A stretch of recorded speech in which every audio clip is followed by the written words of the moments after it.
I am. I'm okay with what I do. 지금이 들어도 상관없는데. Back to back on the 조언들 너만한 necessity. 고맙지만 고맙지 않은데. You know. I don't want to know. I don't want no more.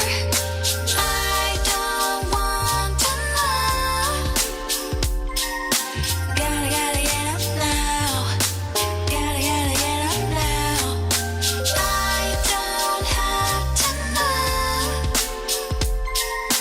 Gotta get up now. Get up, yeah. I'm okay. I'm okay. Just the way I am. You know. I'm okay. I'm okay. Just the way I am. You know.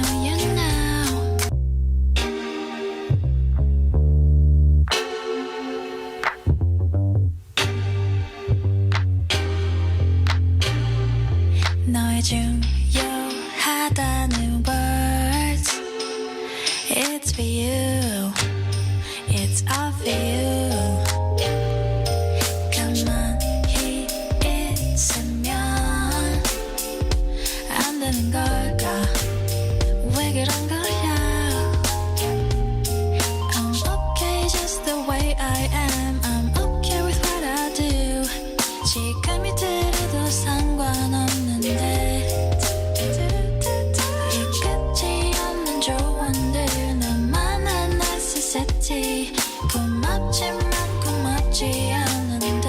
You know. I don't want to know. I don't want no more. I don't want to know. Gotta get up now. Gotta get up now. I don't have to know. Gotta get up now. Get up, yeah. Everybody says 나의 꿈을 찾아. Right here, right now. Yeah. 덜이 찾으면 안 되는 걸까? 왜 그런 거야? I'm okay just the way I am. I'm okay with what I do. 지금이 들어도 상관없는데. 이 끝이 없는 조언들 너만한 necessity. 고맙지만 고맙지 않은데. You know. I don't want to know. I don't want no more. I don't want to know. Gotta get up now. Gotta get up now. I don't have to know. Gotta get up now. Get up, yeah. I'm okay. I'm okay. Just the way I am. You know. I'm okay. I'm okay. Just the way I am. You know.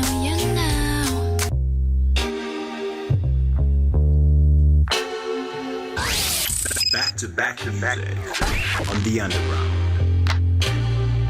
너의 중요하다는 words. It's for you. It's all for you. 가만히 있으면 안 되는 걸까? 왜 그런 거야? I'm okay just the way I am. I'm okay with what I do.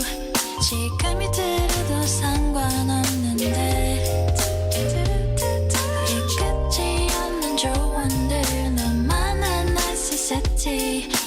멋진 만큼 멋지 않은데 You know, you know I don't want to know I don't want no more, no more I don't want to know Gotta get up now Gotta get up now I don't have to know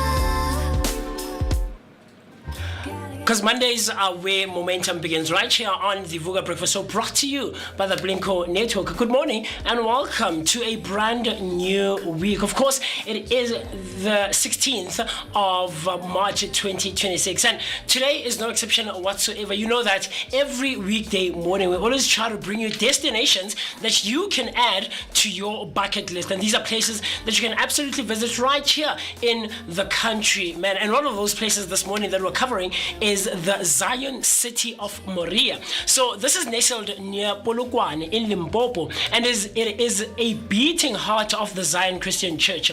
Twice a year, at Easter and in September, millions of worshippers converge on the sacred ground, creating South Africa's largest religious gathering, known simply as Moria.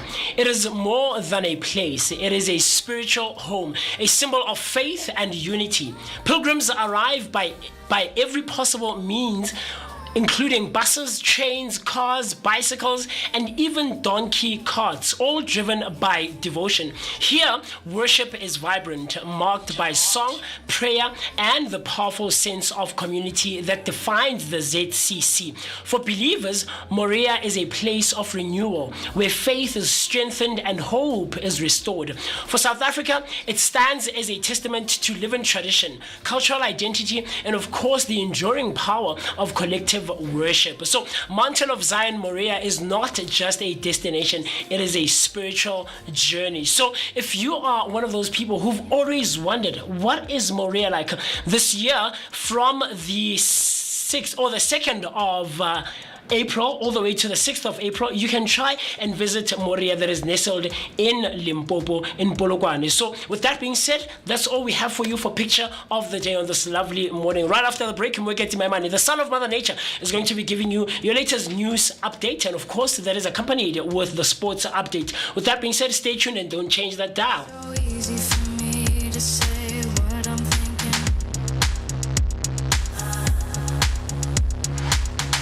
It's so obvious for you, my heart keeps beating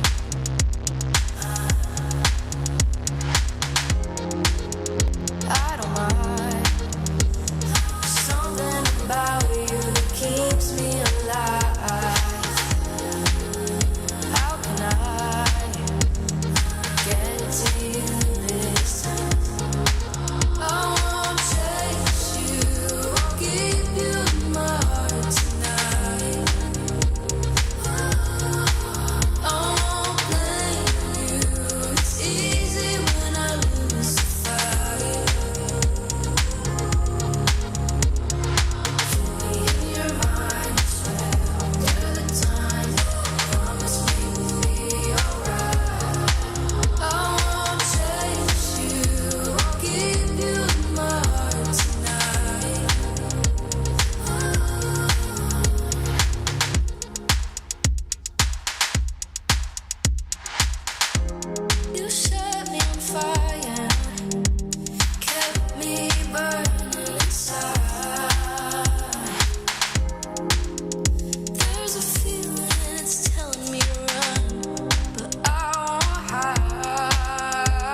And once again, a very good morning. Let's give you some of your top stories for this morning.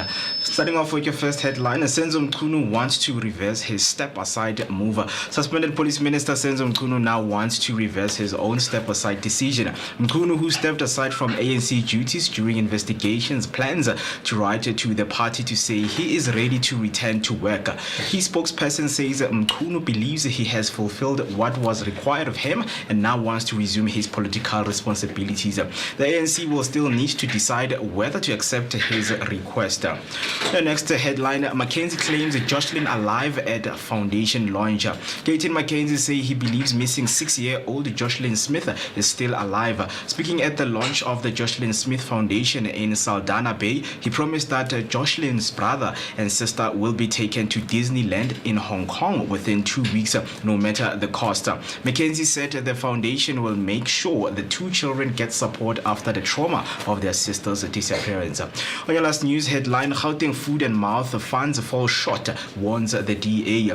The DA says Gauteng's 63 million rand budget to fight the food and mouth disease outbreak is far too little. The disease has already affected more than 261,000 animals, putting farmers' jobs and food security at risk. While government has set up quarantines, roadblocks and interventions, the DA warns the funding is not enough to protect the agricultural sector. That's all for your news headlines. Now heading over to your sports news, starting off with football news. Kazi edges focus after Chiefs and 4-match slump. Kaizer Chiefs core coach Cedric Kazi has urged his players to stay focused and ignore outside noise after their much-needed win ended a 4-match losing streak. He says the team must keep concentrating and build on the momentum from the victory. On your next sports headline, Ackerman laments sluggish Bulls after Stormers' debut loss. Bulls coach Johan Ackerman says his team was sluggish in their 32-19 defeat to the Stormers. He warned his players before the derby, but say his message didn't sink in. The Stormers showed more agency and accuracy, leaving the Bulls clinging to the last UFC playoff spot. Ackerman is now calling for an intermediate response from his team. On your last sports headline, coach calls for courage as Proteas women struggle. The Proteas women suffered a major setback after losing to New Zealand by 80 runs. With the T20 World Cup less than 3 months away, Coach Mandla Mshimbi says the team's performance was not normal and has called on Laura Voldemort and her players to be brave. The defeat has raised concerns about their readiness for the upcoming tournament.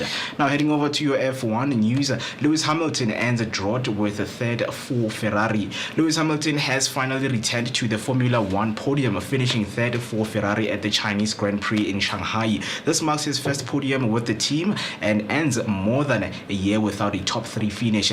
Mercedes took a 1-2 result with Kimi Antonelli winning his first race, but Hamilton's performance shows real progress as he continues adapting to Ferrari. That's all for your news and sports headline. If you want to share your thoughts on these headlines, just use the hashtag Vooka Breakfast Show, or you can send us your voice note on 060-493-3226. That's 060-493-3226. Right now, we're going to take a short break and then come back. We'll give you all your latest in your markets, financials, and your weather update. So don't switch the dial.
music on the underground. Back to music on the underground. We're not about the hashtags and the likes.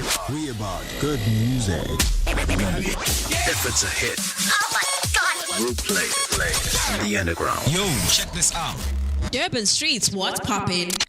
It's the Vooka Breakfast Show. Monday to Friday.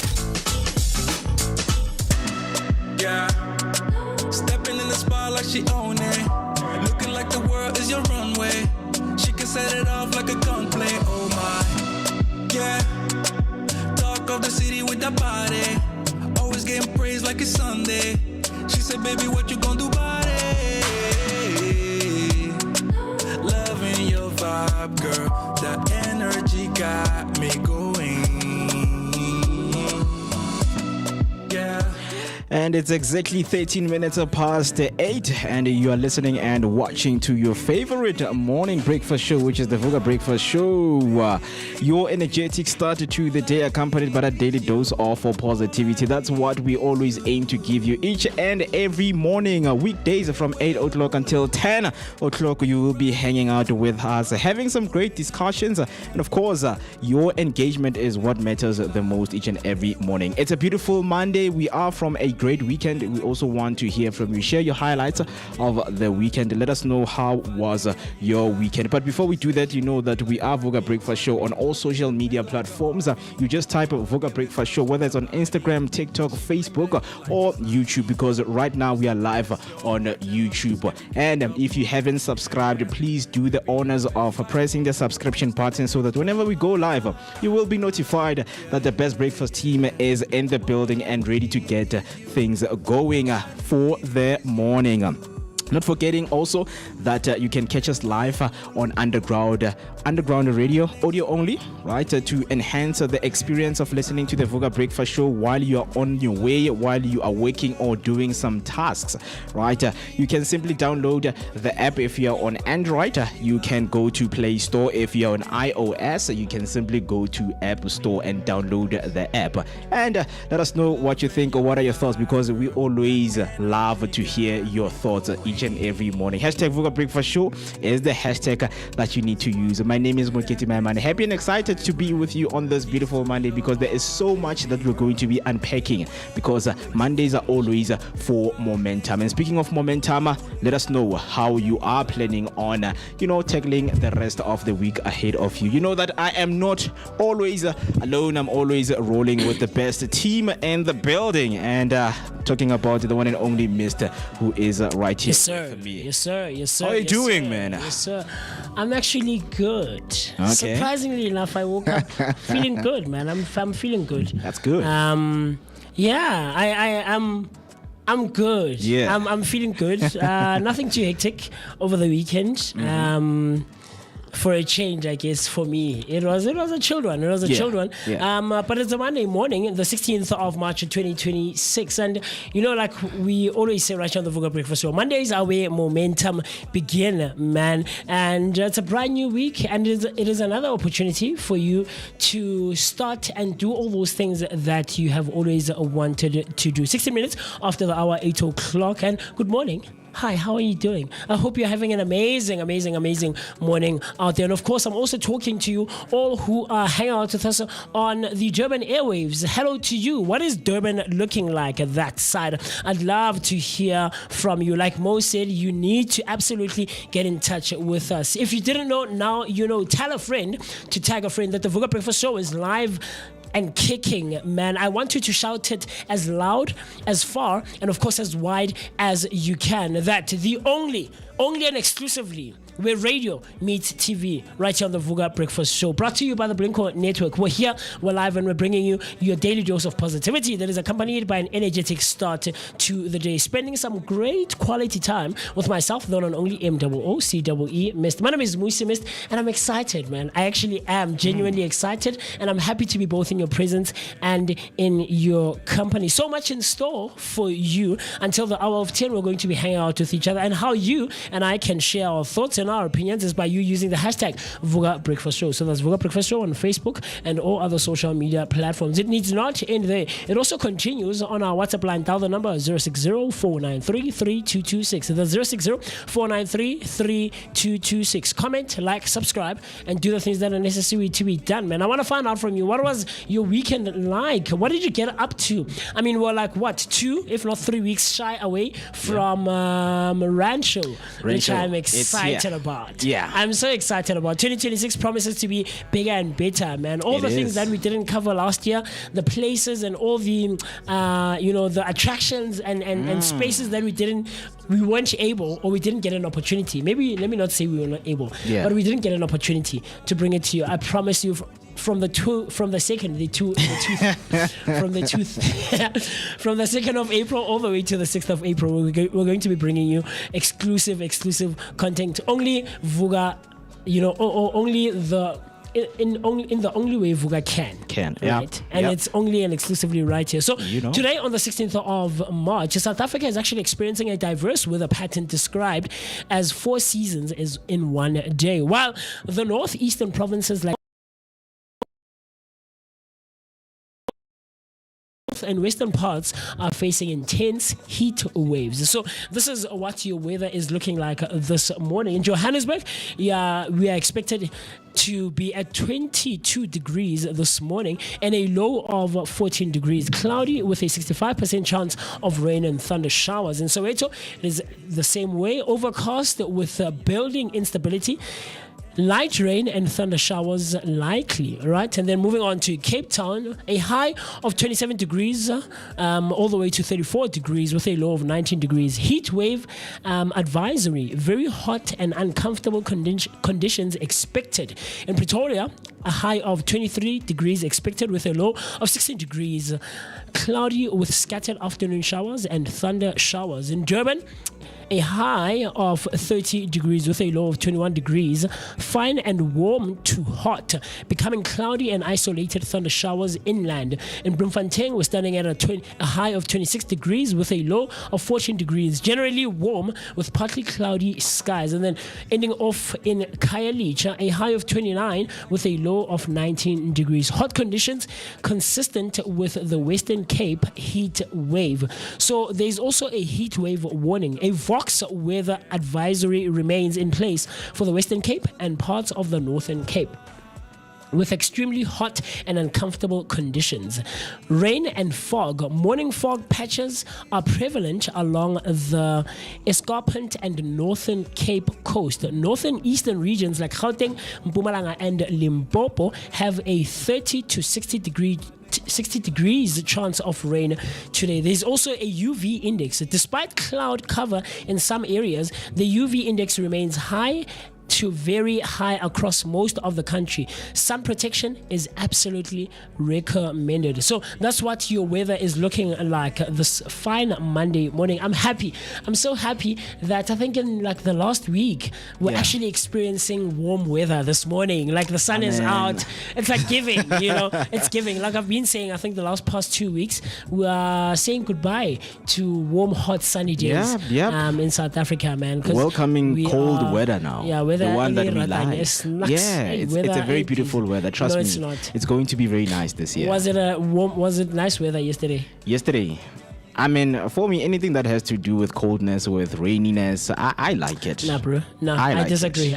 But nonetheless, let's move on to our market rates. If you're trading to the US dollar, it is 16 rands 80 cents. The Great British Pound is standing at 22 rands 28 cents. The euro is standing at 19 rands 28 cents, and the Japanese yen, right? Yeah. Japanese yen is standing at 11 cents. Okay, 1 cent up. And the Aussie dollar, the Australian dollar, is standing at 11 rands 83 cents. The Chinese yuan is at 2 rands 42 cents.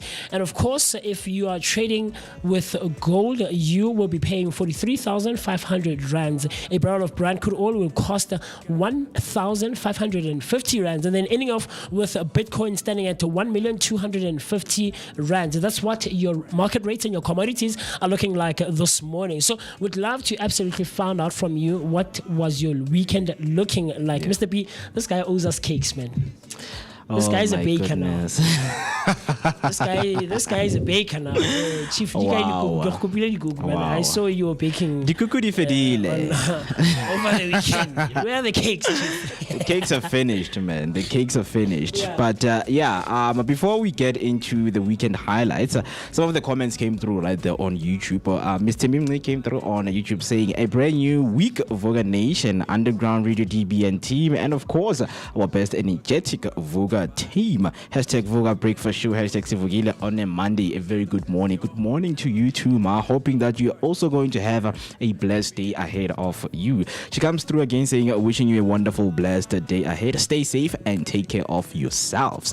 And then the last comment came through from her saying, hopefully you had a wonderful weekend, Vooka team and all the team. So that's what we are diving in right now. How was your weekend? Like, how was your weekend, Mooketsi?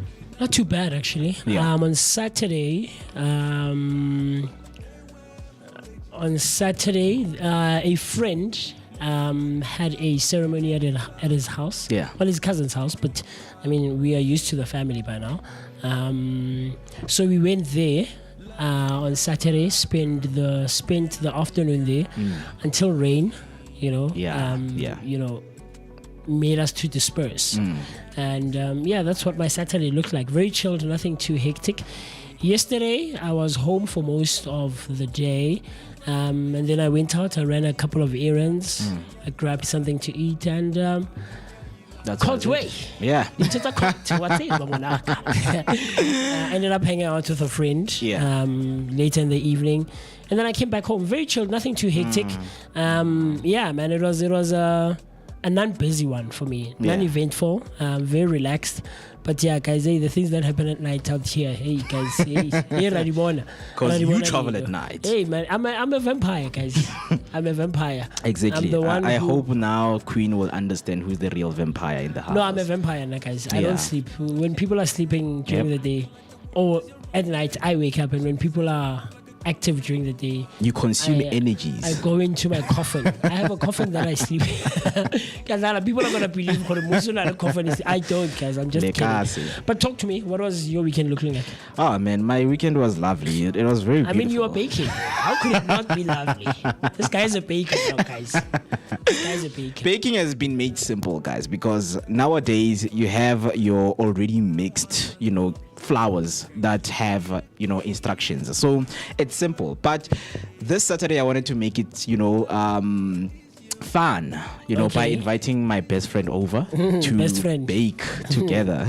Hey, your best friend. We baked together, and a lot of people came through and like, can we have some cakes? I'm like, guys, sorry, it was just for that day, because there was fam right there, and we only baked like 20 scones, right? Okay. Yeah, we only baked 20 scones for the weekend, and everyone enjoyed the scones.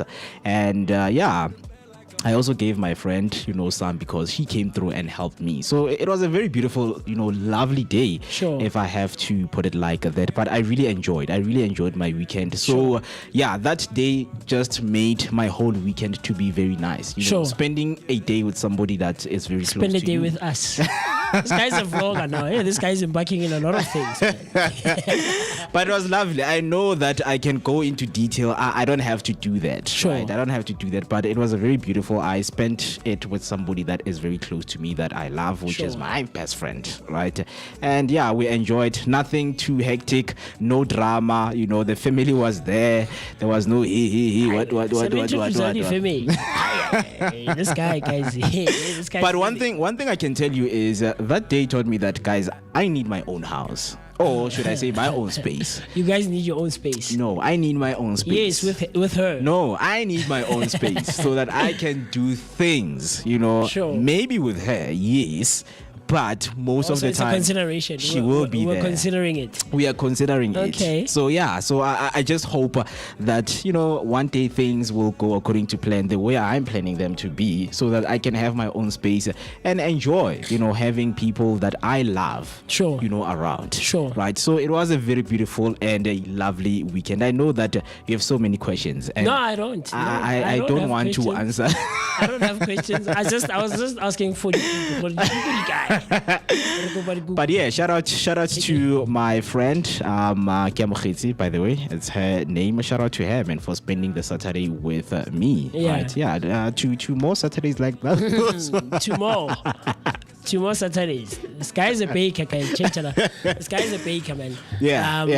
But it seemed like you were enjoying yourself. I was enjoying myself. So who edited the video? She did. Okay. Yeah, so she's the content editor. You guys are vloggers now. I love it. She's the content editor. No, that's cool, man. That's cool. That's cool. Proper stuff. My yeah, a very beautiful weekend. You can also share your highlights with us in terms of how your weekend was like by using the hashtag Vooka Breakfast Show. Send us your voice note on 0604933226. Can't wait to hear from you as we're going to be unpacking a lot. And one of the most important discussion we're going to be having this morning is why is reading on the decline? Guys, why are you not reading? Because stats are shocking out there in terms of people picking up books or reading something on your phone. Right, so we're going to be diving deep into that. I also want to hear from you, so please do not switch the dial until we get deep into that conversation. So what I'm going to do right now is to take a short break, and then when we come back, we're going to talk about eating ice cream in a cold weather. Are you someone who eats or whether lick or eat ice cream, in this weather like this one, or a cold weather? I want to know from you, yes or no. Yes, why? No, why? And which weather do you prefer, eating ice cream? So let me do this. It's 28 minutes past 8. Let me just take a short break, and of course we will be back with more. Let me just leave you with the great sounds of Bagel, song titled Monopoly Money.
So let me just jump quick into the discussion that I have just introduced a little bit earlier, that would you eat ice cream in cold weather? Look, it's freezing outside. Your breath looks like mist machine. When you are breathing, you can see the mist right there. You can see the mist. Absolutely. I'm always there, omnipresent. Wow. The omnipotent. It's about to get cold. So, but anyway, let me not stop you, my brother. Yeah, and when in that weather whereby you are breathing and seeing the mist, you are craving a double scoop like it's the middle of the summer, right? So I want us to talk about, and of course inviting the people who are listening right now, is winter ice cream a bold move or just pure madness? I mean, okay, ice cream is cold, I understand, but I don't think it should be taken away from, I don't know what you call it. From society. Yeah, but the menu of the day, because sometimes you can have a 3-course meal, including the dessert and things like that, right? Ice cream will always be included. When you go to a restaurant, they don't tell you that it's cold, you can't have ice cream, because they create you mean on the menu? Yeah, they create an atmosphere for that, to say, okay, this place is not as cold as you think, right? Sure. We've made the place warm so you can consume ice cream.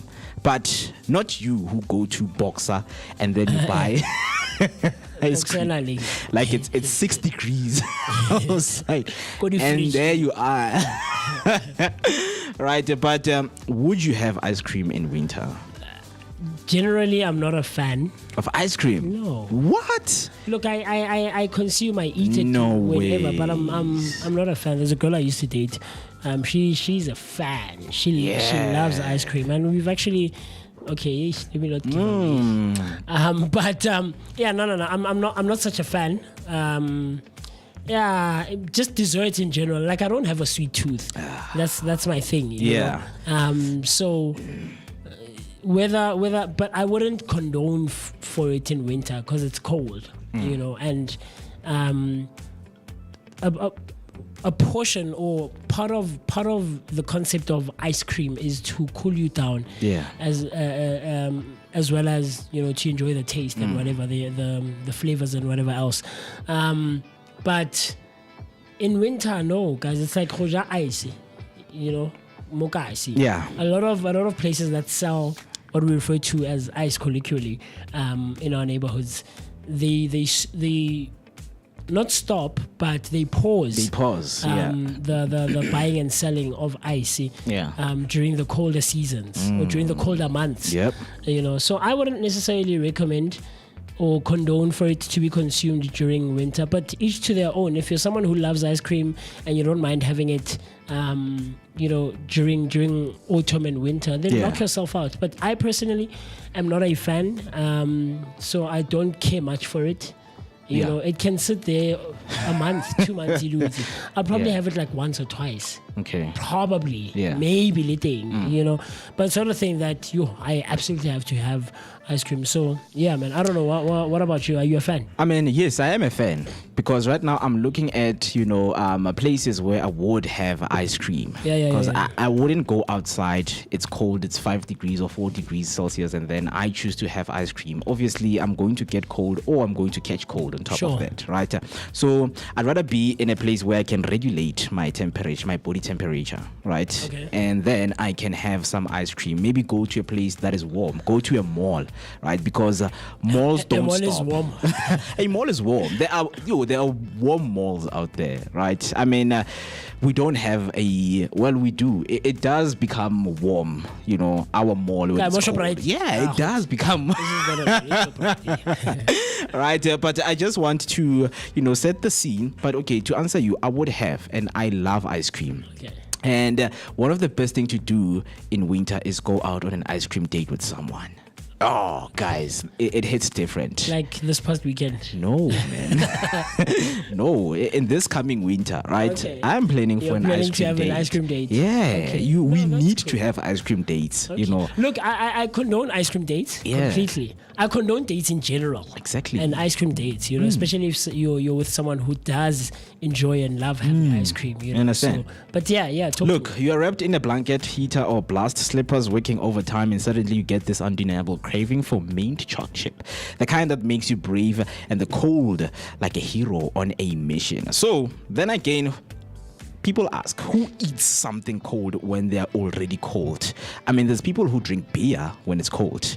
I mean, taverns, they spike this the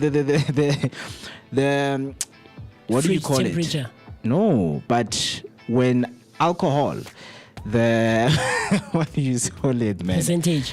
No, not the percentage, but when alcohol is being sold, right? Okay. It spikes in winter because people consume more alcohol in winter. In winter? Yeah, No. people consume more alcohol We'll do in research. winter. We'll Trust Google it. me. No, I doubt. There's no way. I'll tell you, as someone who goes out a bit, you know, and who's had his fair share of nightlife and things of that nature, the foot traffic of these recreational places that people visit over the weekends and they go drinking and stuff, the numbers slightly drop, not by a lot, but they drop, you know, during winter versus during summer. So I don't think that you can compare the numbers of alcohol consumption or the numbers of buying of alcohol during summer versus winter. It's not the same. 4 billion. You will be shocked. 4 billion. billion. You will be shocked. We just like, do you understand the stats when we make the research? But yeah. Yeah, but then wrapping it up, we know that there are some different perspectives of what other people think about that, because we have different teams, we have people who are in a different group. So some of the teams right here, we have the team Yes. They say the contrast hits different. A warm room and cold treats equals a bliss. That's what I'm talking about. Sure. You go to a very nice restaurant and they do offer ice cream. You can have it right there because the room allows you to have ice cream. Sure. Right? And then people who are saying a team no, they argue that your body temperature deserves a better cooperation. So they will say no at all. And then lastly, some studies even suggest that eating something cold can trick your brain into thinking you're warmer afterwards. Yes. Even when bathing with cold water, no, you become warm after that. No, you don't. You do. You do. Guys, right? Others believe that ice cream is a year-round mood, no weather forecast needed. So I want to know from you by using the hashtag Vooka Breakfast Show if you are someone who likes having ice cream in a cold weather. 0604933226. That's the number that you can send us your voice note on. So what we're going to do right now, as we have wrapped up this beautiful conversation and discussion, we're going to take a short break and then come back. We have a game that you're going to be playing, because what is the morning without playing good games, right? So I want you to stay tuned in, because we will be right back.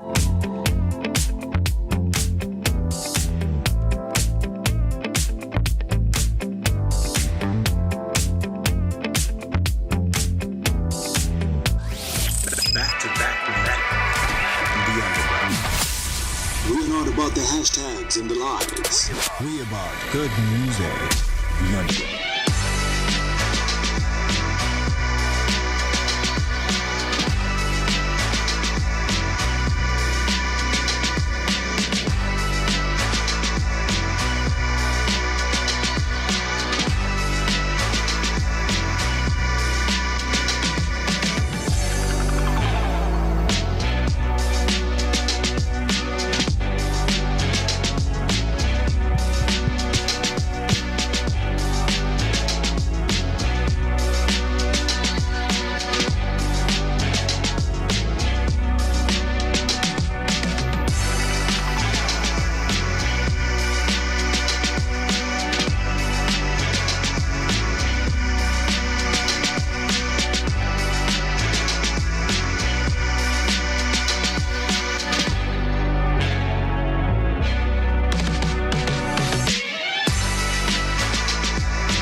It's exactly 20 minutes till we hit 9 o'clock on the dot. You're still tuned in onto your favorite morning show, which is the Vooka Breakfast Show. Your energetic start to your day, accompanied by a daily dose of positivity. Let us connect because we are Vooka Breakfast Show on all social media platforms. My name is Moeketsi, and I'm joined by the one and only Moocee Mister right here. So what we are going to do right now is to quickly, go into a game. And of course, Mr. B behind the cam is going to be referee or umpire. But yeah, a very good morning to you, my good sir. How are you? Yo, good morning. Good morning. What's good, guys? What's good? Yeah, good. And so we're continuing the theme of countries. Ooh. But today we're going to be talking about capital cities, right? So I've got 8 questions for both of you, and I'll just name a country, and then you tell me the... So it's 4 each, and in total it's 8. Okay. Right, so it's 4 each, and you just tell me the capital city. Okay. Right. So who wants to go first? The mist. I'll go first. Okay. So the first one for you, Miss, because SA has 3. Sure. What's the legislative capital? Oh, legislative. Bloemfontein is judiciary, I think.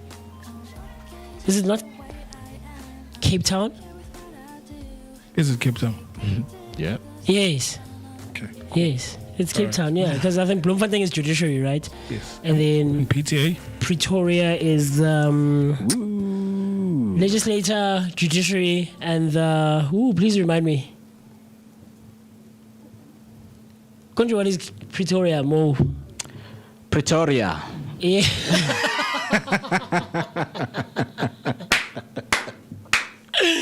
There's 45 skippers. Please remind me, Mr. P. I forgot, man. Union Building. No, man. I get it because South Africa has 3 capital cities. Yeah. So Bloemfontein is the judiciary capital. Yeah. Cape Town is the legislative capital. Pretoria is the... What is it? Constitutional.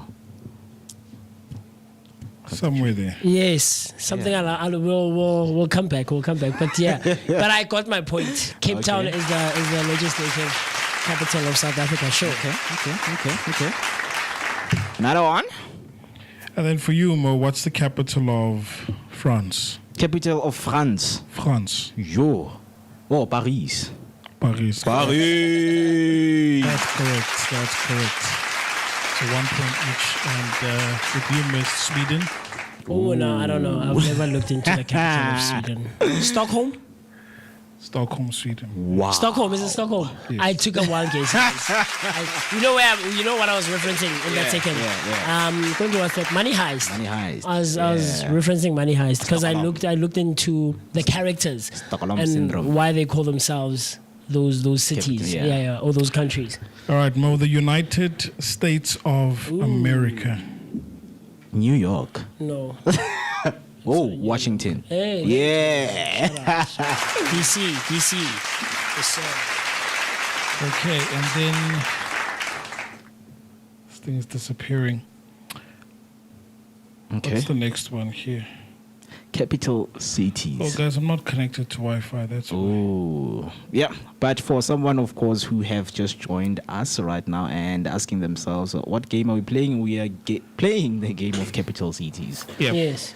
And then the next one is Egypt. Ooh. Egypt, from Cape to Cairo. From Cape to Cairo. Are you winning? What? Egypt. But I believe it's Cairo. It's Cairo. It's Cairo. And then Mo, Rwanda. Rwanda. Ay, boo. Rwanda City. Hi, man. What is the capital city of Rwanda? Kigali. Kigali. Yes, Oh my Kigali. goodness. Oh, that's in a second. Okay, I missed one. Okay, and then Japan. Capital city of Japan is Tokyo. Tokyo, that is Yes, sir. And then the other one is, let me just see it on the screen. Brazil. The capital city of Brazil is Rio de Janeiro. Rio. Yeah. All right, so Mo, you've got 3 points. Miss, you've got 4. Ne? Yeah. Yeah, so you take the ring today. Hey, shout out. Imagine a whole me losing. Capital cities, come on. I have to do better. I have to. No, do definitely. better. Definitely, but definitely. it's just general knowledge that we need to know. Yeah, I think so. I mean, if you're someone who loves traveling, then you should try and familiarize yourself as best as you can. But I was just using my own references from different sources, movies and things of that nature. It's not that I actually know capital cities. Like my geography is bad, guys. I never loved or enjoyed. I mentioned it the last time, about 2 weeks ago, when we played naming countries according to the alphabet. You took that one, I remember, on that day. I'm bad geographically, so I'm bad. And I don't know, maybe sometime in the future I'll look into I mean, there are people who leave geography, and there's people who read or study geography, right? I mean, when you travel, you get a better view of what you are studying. Definitely. Right. So it is very interesting. There we go. That was our game edition for this morning. But another game that I want us to play right now is teaching you with some of the historical moments that took place in history, because we are teaching each other right here with information that we might not know. Right now we have learned confident that the capital city of Rwanda is Kigali. Kigali, right? yes, sir, definitely. Just go out there and, boast to your friend and let them know that, you know what, I know what the capital of Rwanda is. Yeah, right? Definitely. And then you can let them know. But there's some of the historical moments, of course, that took place that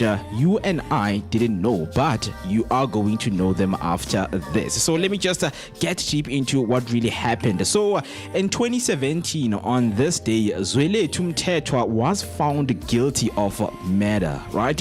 Artist Zwelethhu Mthethwa was sentenced to 18 years in prison for murdering Nokuphila Khumalo in Cape Town in 2013. A CCTV footage showed him brutally attacking her, and the court rejected his claims of alcohol-related memory loss. The judgment highlighted the seriousness of crime and reinforced that violence against women will not be tolerated. That's why today we have movements and organizations like the GBV, just to prevent these kind of violence from happening, right? So in 2017, that's something that took place, right? Lastly, on this day, the first missionary to arrive in South Africa. That sounds so wrong. The first missionary. Hey, faith. Yeah. But that's how we knew the first about missionary, right? To arrive in South Africa. Okay. Right. Gonzalo da Silveira, a Jesuit missionary, was the first martyr in Southern Africa on March 16 in 1561. He was killed by the order of Mona Motapa, chief, after baptizing many converts and preaching in the region. His death stemmed from opposition by local Muslim traders, traditional religious leaders, and political authorities. Silveira, the martyrdom, marked the beginning of the Jesuit presence in Southern Africa. The Jesuits, right? And highlighted the challenges missionaries faced in spreading Christianity there. So that took place in 1561. Yeah, that's interesting. The Jesuits. Have you heard of the Jesuits? No, you haven't. Yeah. I mean, if you're into that kind of stuff, it could be interesting piece of information or a piece of history that one could look into, just to find out how they came about and how they got into the country and how they spread out and stuff like that. It's a bit interesting. It's a bit, if you're on the religious side of things, you could find it intriguing and interesting. Yeah, man, very, very interesting to find out. Yes, sir. It is very interesting, of course, to find out. But we know that we have so many things that are taking place in terms of the days that we are celebrating, and of course the people who are growing up. And you're asking yourself, what do we have for you today, and what are we learning about today? So let's just get deep into what we are really celebrating on today's day. Yes, sir.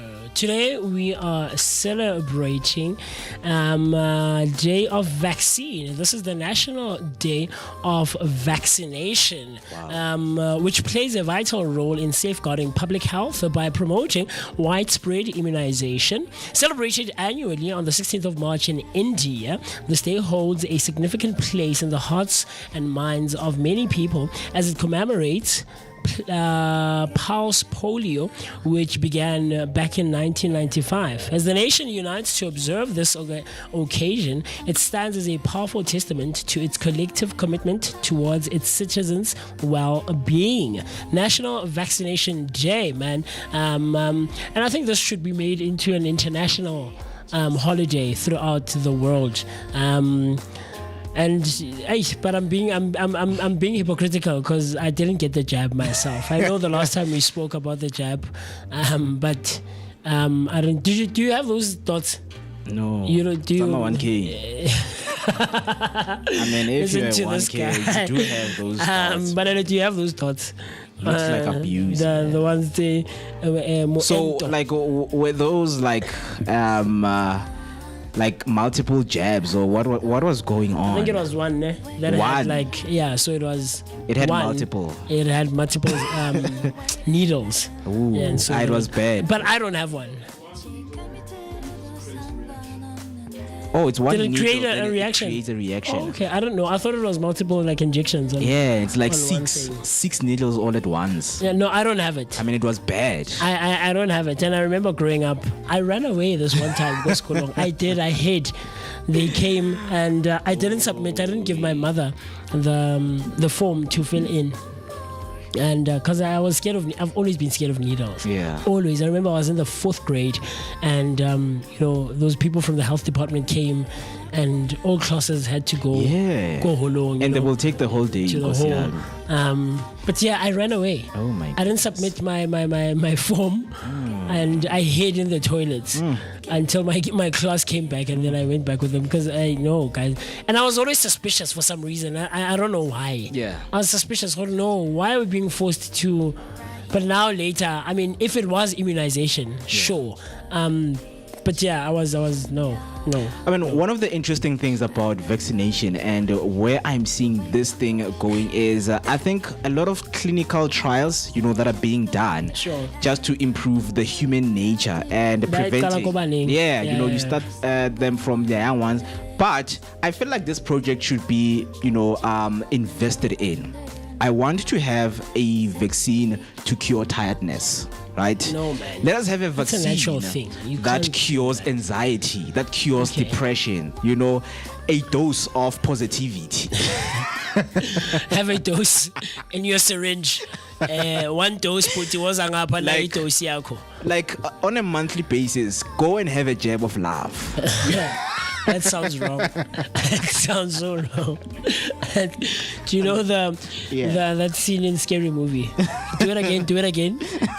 And when you said very interesting, very interesting, man. On some of the days that are being celebrated, Definitely. National Vaccination Day. You can look it up in terms of getting more information and learning about what does it have and what does it entail. Yeah. Right. Yeah. Before we move to some of the celebrity birthdays, let us just give you some of the inventions that we have that you didn't know that are there. So the Leonardo da Vinci designs a horizontal water wheel, right? The water wheel's combined feature of the overshot and conventional wheel using falling water to turn a screw and generate power through impractical, since water had to be lifted to the aquifer, right, by human effort. The designer showed his fascination with water as the driver of nature. Unlike traditional wheels connected to milestones, these inventions explored new uses of water, such as powering a drill in urban setting. It represents an important theoretical steps and can be seen as a precursor to the modern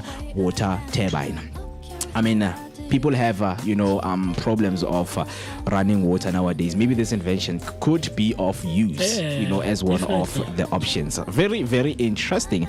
And then, of course, that we always try to celebrate individuals who are growing up, whether it's individuals who we see on the screens, who we have grown up with.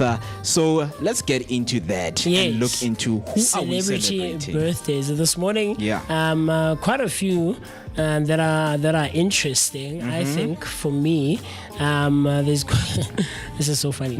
But the first one is a musician, famous musician. Think of new age R&B. That vibe, that combines hip hop with a bit of R&B, a bit of neo soul. And the person that I'm talking about is none other than Jean Aiko. Jean Aiko was born 1988. That's interesting. I thought 2000 for some reason. I don't know why. She looks very young. She does. She does. She has quite a youthful look. So Jean Aiko was born on this day back in 1988, right? And she rose to fame as a singer with the American R&B group B2K and released hit songs such as The Worst and Sail Out. Something quite interesting about her that you might have not known is that when she was starting her career, she was perceived as Lil Fizz's cousin, although they were not related. Very, very, very, very interesting stuff. A huge happy birthday to Jean Aiko. And then bringing it back home right here in our very backyard, right? A famous footballer is celebrating his birthday this morning, and I'm talking about none other than Bernard Parker. Or Bernard. Is it Bernard or Bernard? Bernard, he's called it. Bernard. Bernard Parker. Bernard Parker is celebrating his birthday, and he was born back in 1986, turning 40 today. His rise to fame that came or can be attributed to his early passion of sports or for sports, which led him to develop a strong foundation in various athletic disciplines, right? Parker scored over 60 goals in 350 appearances for Kaizer Chiefs and was a key player in the 2012-2013 season. Yeah, and in that season, I remember the first game, Kaizer Chiefs played against Amazulu and they won 6-0. And Parker scored 4 goals. Of those goals, I think I remember that game. Yeah, very interesting. And Kaizer Chiefs went on to win the league on that year. It was a very, very interesting season for Kaizer Chiefs fans. I can imagine. Proper stuff. Still keeping it local. The next birthday that we're celebrating is Tito Mboweni. Tito Mboweni began with his early involvement in the African National Congress Liberation Movement in exile. And he was the first black South African to serve as governor of the South African Reserve Bank, a position he held all the way from 1999 to 2009. So that's like 10 years. Yeah, and he's late. Oh, yes. Yeah, in 2024, of course, we received... 2 years ago, yes. 2 years ago, we received, the heartbreaking news that the former minister, Tito Mboweni, has passed on. And of course, man, he had some really great influence into the political space. The dynamics that he did. Remember, once he was a governor, right? Yes. He was a governor and went on to become a minister of finance. But yeah, happy belated. Not belated. Happy late. Happy belated. Happy birthday, same to you. But yeah. That's funny, man. Yeah. So yeah, man, Tito Mboweni would have been celebrating his birthday today. And then the last one, still keeping it local, and still in the football space, we are celebrating none other than Brian Baloyi. Brian Baloyi, a former Kaizer Chiefs goalkeeper as well, famous for his antics, man. Spider-Man. He used to make it very interesting, man. Hey, but Brian Baloyi is celebrating his birthday today. Born back in 1974. This guy's old, yo. Born on this day back in 1974, 52 years today. His journey began with his professional debut in 93 with Kaizer Chiefs. His nickname Spider-Man was given to him for his acrobatic saves. He played in the 1997 FIFA Confederations Cup and of course in the 98 African Cup of Nations, and then also in the 98 FIFA World Cup and the 2000 Summer Olympic Games, man. Very, very, very interesting stuff. So huge shout out to Brian Baloyi. And I don't know, do you have birthdays on your side? No, but I know that my friend is growing up in few days. Surely I will just do a simple mention around Friday. Oh, okay. On Friday. Yeah. I have a couple of birthdays. The first one is a very cool guy, man. Such a cool guy. That's that one, exactly that one. Mr. Cool. Mr. KK. Scotchman. We call him Scotchman. And it's funny because the picture that you're about to see, yes, that one. He's wearing Scotch. Yes, he's wearing a Scotch shirt, right? But it's Scots Mapuma. Untatile Mukwena. Scotch. Scotch never dies. Scotch never dies. I've got to eat Scotch in 2 years, man. Scotch is celebrating his birthday today. Untatile is celebrating his birthday. We met back in the Mzansi Youth Choir 10 years ago, actually, when I joined the Mzansi Youth Choir. And Scotch is celebrating his birthday today, man. One of the coolest guys that you'll come across, Mo. Like, he's so chilled, well informed. And as we're about to go into a conversation about reading, he's one of those guys who reads quite a bit, man. He really does, right? And then the next birthday is another guy that we know. He has his shirt open there on that picture. MGM. Yeah. The Grand. Oh. MGM the Grand. It's MGM's birthday today. No, he's celebrating his birthday, I think, on Saturday? Oh. Friday or Saturday, okay. Yeah, he was celebrating his birthday, man. So, hey, Mr. Mong, a huge happy belated birthday. He had a gig yesterday and he was performing. He's gone back to the music now. He's on stage and he's doing his thing. You know the guy, you know. Yeah, MGM. And then another birthday that I want to highlight, I think his birthday was yesterday. Remember one of the songs that I mentioned that I rearranged, and I'm going to be releasing that song very, very soon, guys. Like I said, I'm in studio and I'm working on it. This is the guy who wrote the song, and he's a Durbanite. Okay. Funny enough, he lives in Durban. Uthanda Nani Kasa, amazing musician, conductor, composer. Mr. Kasa. Someone I really look up to in terms of the music and things of that nature. So, Mr. Tandanani, my brother, I really, really, really hope that you enjoyed your birthday, man. It was a cool. And I hope it was a cool one. Yeah. I don't know if it was, but I hope. Fingers crossed, Tandanani was celebrating his birthday. And then the last birthday that I have, Mr. Mo, a lovely lady that I went to high school with. She was a grade, I think, behind me, if not two, back in our high school days in Princess High School. Yeah. Bagley. Joy. Bagley. Yes, Joy. Okay. So Joy celebrated her birthday as well over the weekend, and she's such a cool person, man. Yeah. Like she has that aura, man. Like in sister, man. She has that thing, man. So, Bagley, I really hope that you also enjoyed your birthday, man. And I hope like it was a great one, filled with nothing but great memories and laughter and all things great. So, from us as the Vooka Breakfast Show, as the Vooka team, we would like to say happy birthday! Happy! Yeah! Hip hip! Hooray! Hooray! Hooray! Hoping that the day or all of your days and the rest of the year will be filled with nothing but love, laughter, and all things great and amazing. You absolutely deserve it. Yes, sir. Yeah, very interesting. It is 2 minutes after the hour, 9 o'clock on the dot. And as we have celebrated birthdays, of course, we aim at learning new words. Absolutely. Each and every morning. Absolutely. So that we can get and improve our vocab. Each and every time when we go there, have a conversation with different people. Whether you are in a seminar, business seminar, whether you are meeting up with friends, whether you are going to a different setting, yes, right? You practice new words so that you can improve how you talk to people. Absolutely. So what do we have for this morning? We improve our day-to-day spoken languages, our speech patterns, and of course, ultimately, our vocabularies, like Mo said. And today is no exception whatsoever. The word for the day or of the day this morning on the 16th of March 2026. The word is metal. The word is metal, right? And this word is a noun. And how you spell this word is as follows. M-E-T-T-L-E.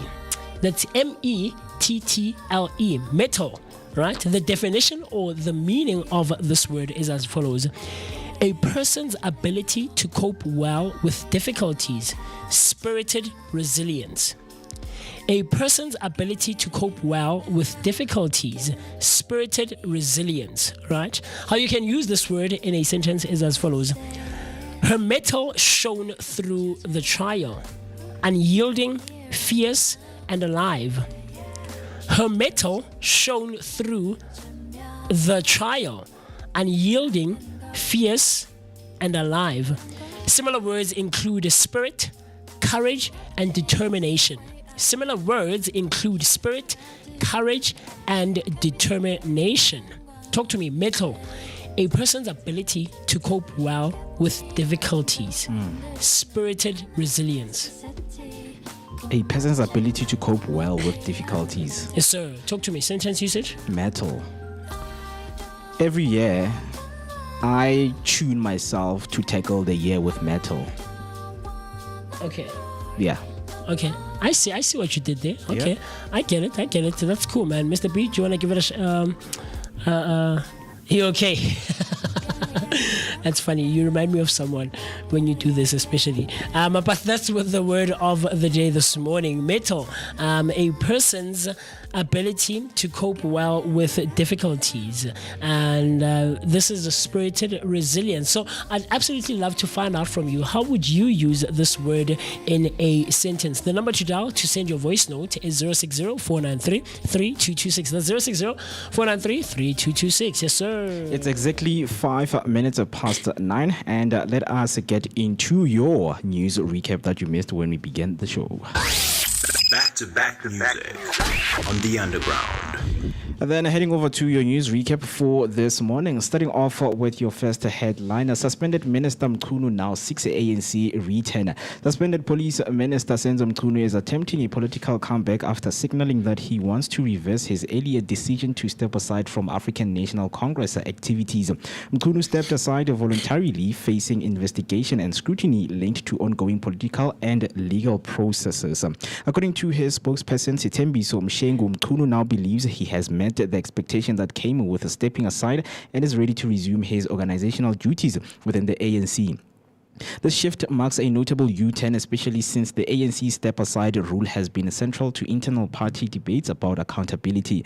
Mkunu's renewed confidence follows months of preparation for appearances before bodies such as the Ad Hoc Committee and the Madlanga Commission, where he has sought to clarify the matters raised against him. His team suggests he feels sufficiently cleared or comfortable enough to return to active politics. While Mkunu intends to formally write Secretary General Fikile Mbalula, the final decision rests with the ANC top leadership. The request will likely spark a discussion within the party, especially given previous cases where some members' step-aside reversals were rejected. Recent reports show the ANC remains cautious about allowing suspended members to resume duties without a thorough review for the outstanding allegation. For now, Mkunu's future depends on how the ANC responds. His attempted comeback could reshape internal dynamics within the governing party, especially as it continues balancing renewal efforts with political realities. On your next news recap, DA criticizes Gauteng's foot and mouth budget. Gauteng is facing a growing agricultural crisis as the foot and mouth disease outbreak continues to spread across the province. According to reports, more than 261,000 animals have already been affected, raising major concerns about the impact on farmers, rural jobs, and food security. The Gauteng provincial government recently allocated 63 million rands to cap the outbreak, but the Democratic Alliance argues that this amount is nowhere near enough to address the scale of the problem. The party has described the allocation as a tiny fraction of the province's 179 billion rands budget and says farmers remain vulnerable without stronger support measures. Government has already introduced several interventions, including quarantine zones, roadblocks, and coordinated efforts across multiple departments. These measures aim to stop the spread of the highly contagious disease and protect unaffected livestock. However, critics say the outbreak demands a more robust, well-funded responses to prevent long-term damage to the agricultural economy. Beyond the immediate threat to animals, the outbreak poses a serious economic risk. Livestock farmers in Gauteng are still recovering from previous disease events, and any prolonged disruption could threaten food supply chains and livelihoods across the province. As pressure mounts, the provincial government is being urged to reassess its budget allocation, strengthen monitoring systems, and work closely with industry stakeholders to prevent the crisis from escalating further. The coming weeks will likely reveal whether the current intervention strategy is sufficient or whether Gauteng will need to scale up its responses to protect its agricultural sector. On your last news recap, Mackenzie claims that Jocelyn alive at foundation launch. Gayton Mackenzie has renewed public attention on the disappearance of a 6-year-old Jocelyn Smith after making bold claims during the launch of the Jocelyn Smith Foundation in Saldanha Bay. Mackenzie's told attendees he firmly believes Jocelyn is still alive, a statement that has sparked widespread reaction across the country. At the same event, he made an emotional promise. Jocelyn's siblings will be taken to Disneyland in Hong Kong within 2 weeks, saying the cost does not matter. The launch of the foundation marks a new chapter in the case, which has remained one of South Africa's most heartbreaking missing child stories. The foundation aims to support missing children's families, but Mackenzie emphasized that immediate help must go to Jocelyn's young brother and sister. He said the two have suffered deep emotional trauma since Jocelyn's disappearance, and ensuring their well-being is a priority. Mackenzie's involvement comes at a time when public pressure continues to mount for answers about the little girl's whereabouts. The case has drawn a nationwide attention, leading to several community searches, social media campaigns, and calls for stronger protection for vulnerable children. While his statement have stirred debate, the foundation launch has revived community conversations about the importance of long-term support for families of missing children. As the investigation into Jocelyn's disappearance continues, many hope the renewed focus will help bring closure and ideally Jocelyn herself back home. That's all we have for your news recap. We will be back tomorrow morning, same time, same place as the stories develop. But for now, you can share your thoughts or your sentiments with us on 0604933226. Listen live on the airwaves. Catch us on the net. We are. It is 11 minutes past 9 on this beautiful morning. Still, of course, breaking and giving you every discussion that we aim to bring at your screen or wherever you are listening from. We want to hear from you. And you know what? Let us engage because it's a beautiful Monday morning. This is where momentum, begins. So, as we are still continuing, I just want to get deep into some of the things that are taking place as of right now because we are worrying in terms of what are tensions doing to us as South African citizens or as the people who live in this country because geopolitical tensions are squeezing a lot of South African consumers, especially what is happening right now between Iran, Israel and USA. We are having those fuel, spikes right now. But now you're asking yourself, how are these tensions squeezing you as a South African consumer? I mean, today you wake up or you grab your keys, head to the garage, and suddenly the petrol gauge feels like it's charging you. Fuel went up again. Bread is creeping up. Taxi fares are whispering, just wait. And you are thinking, how, my daughter? What now? I mean, not all the storms start over our heads. Some begins 1,000 kilometers away in the Gulf, where geopolitical tensions have sent oil prices surging globally. And when oil sneezes, South Africans, citizens, they catch the flu. So, what I want to tell you right now is what is shocking as of right now is that the sudden surge oil prices has raised alarms in potential inflation spikes. This is not a movie line, it's a real economic warning as a South African that you need to know. And inflation spikes don't just touch fuel, they also hit your food, they also hit your electricity, your public transport, and every item that moves through a supply chain, which is everything. This means even those who don't drive still feel the ban at ShopRite, Taxi Rank, and the till. So what exactly is happening right now, as you are asking yourself for those questions, is tension in the Gulf lead to uncertainties in the oil supply, and the push that pushes the global oil prices to go and increase sharply. That is what we are experiencing right now. And South Africa, as a major importer of oil, pays more for crude. Fuel prices rises at home. Businesses increase prices to cover transport and input costs. Consumers like you and me, we feel the pinch everywhere. So two opposing perspectives that I want to leave you for this morning is number one is that South African needs to tighten the belt when it comes to global politics because it is uncontrollable the way we see it. So some South Africans argues that we should brace for more volatility because we are tied to global markets whether we like it or not. When the Gulf sneezes, we cannot escape the cough. The last one is South Africa must shield consumers better. Others believe that government must intervene with proactive policies, more strategic fuel reserves, and accelerated investments in renewable to cut dependency on volatile oil markets. Both sides have a point. One emphasizes reality and the other calls for action. So, of course, for this morning takeaway, we are asking that, do you think South Africans should invest aggressively in alternative energy to escape these global oil shocks, or should the country focus on cushioning consumers in the short term?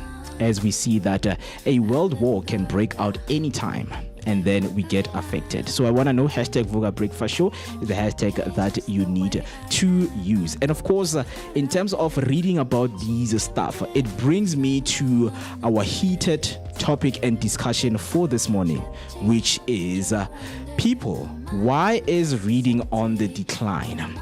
I don't know if you guys are readers out there, but I am interested in knowing, and I want to discuss that right now. So, Mist, are you someone who is reading? Are you a reader? I'm not a parrot. I'm a parrot. How often do you read? Not too often. Yeah. Something that I'm looking into improving or changing. Yeah. I have a couple of books at home, books that I have thought still do retain, that they are interesting, at least for me. But I'm not much of a reader, I'll be honest. I consume my information in other ways, information and knowledge I consume in other ways. Like I said, I'm an auditory learner, man. Yeah. So I retain more when listening, than when actually being here. Yeah. But I have seen the benefits of, for me, I have seen the benefits of picking up a book or just a piece of writing. Yeah, and read. And read it. I have witnessed and actually experienced at first hand the benefits of reading. But I'm not much of a reader, I'll be honest.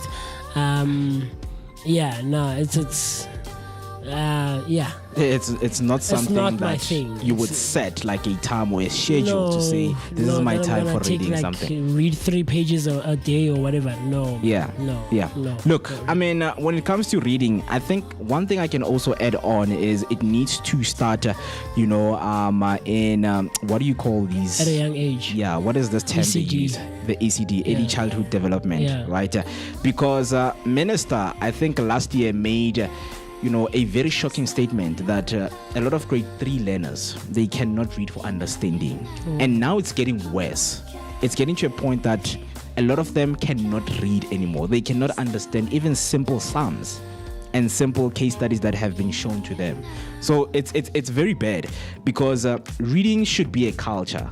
And you know that kids learn from adults. When they see you scrolling on TikTok, they do the same. They do the same also, right? Yeah. And we have seen, just to, picture something that can make someone understand is you are in a taxi, from work, from school, from wherever you are. It's rare to see someone with a book reading. People have their pots in watching TikTok reels, scrolling down, up and down with some of the reels in Instagram, Facebook, right? Catching Even on up on YouTube. dramas and Catching up on drama, right? So one of the shockers that we have is that more than 80% of South African grade 4 pupils cannot read for meaning in any language. And that's from international PIRLS study, which found that South Africa delivered one of the worst reading results among more than 50 countries. Do you have someone in your circle that does not know how to read? No, never. It happens. No. So not for me, at least anyway. if I meet you, I want to be your friend and I cannot read. I'm gonna teach you. Why can't you read? Okay. We're well into our 20s, approaching our 30s. Why are you not able to read? And not just read for the sake of reading, but read with understanding. With a whole lot, with like a high functioning level of comprehension. All right. And that one is where I can say, okay, we're different, cognitively. So how we consume and how we process information when it's on the page or just going through your phone and you're reading, then that's a different story. Yeah. But just fella, just basic reading. Yeah. Basic reading skills. No, my brother, no. Why haven't you taken the time for yourself, or even you, my sister? And it was sad, man. I remember back in my schooling days. There's this lady, I'm not going to mention her name, and I'm not saying this to try and embarrass her or anything, but it was in the 5th grade, and we were doing natural sciences, and I was a fan back then. And I've actually never told you guys that I actually wanted to become an electrical engineer back in my day. Yeah, that was something very fascinating for me. Like working with high voltage electricity, not appliances going through. I get it. Like I wanted to work with high voltage, man. And so we're doing this thing, and she was asked to read. You remember that thing that we do in class, randomly stand up and read a text or whatever, or a paragraph, and she couldn't read the word electricity. Wow. I was back in grade 5, guys. This was years ago, Mo. And she said something along the lines of accelerate. Like we laughed about it. Of course you were. Thinking of it now, it was funny in the moment, but it was sad. It was sad. All the way to high school, man. I remember even in grade 11, there were people or like fellow classmates and that school couldn't children read. like who they would stutter, and you could see the anxiety taking over. Ma'am. When hey, give out. Ma'am, ma'am. You know, it's sad. It really is sad. It is. In the 10th grade, my tourism teacher, Miss Matakale, and you know, I used to love sitting in the back. Just to be naughty, nothing too hectic. And this one time, because she didn't know me, you know, she's like, Moocee, read. So how she used to teach was she would read the passage in the textbook and then explain it. Maralene, because you know the thing of, and Trevor has mentioned this, you know, when talking about languages and accents and things of that nature. What we do is we use the rules of the language we're good in to speak that other language or read the next language, right? And so what she would do is she would speak and read English according to the rules of Setswana. Yeah. You know, Nele Motswana me matlakala. So she didn't like reading the textbook, right? There was this thing of in pictures in the textbook. She was good in consumer studies and tourism. So she wants to say that they would take a photo and they would cut the photo. And it was just funny. But we understood her. We got her. So this one time she's like, Moocee Bala, read the first paragraph of the thing that I'm teaching. And so I read, and she's like, come, you're going to sit here in front now, from now on, and you're going to be the learner for this class who's going to read for me. Yep. So you're going to read, and I will teach and explain the paragraph, and then you'll read the next one and so forth. And I knew, everyone knew Moocee is the guy that reads. So it's very sad that amongst 50 countries, what are you saying? Yeah. In the 4th grade, we're one of the worst countries, or we delivered one of the worst results. That's sad, man. It's sad because another one says a national reading survey, you know, found that while 83% of South Africans say they do read in some way for pleasure, to learn, to communicate, and our system still has a major problem, especially with reading for meaning. I mean, when it comes to pleasure and to learn, I'm that person because I read, you know, non-fiction books, you know, self-help books. That is what most I read because of how the system is also created.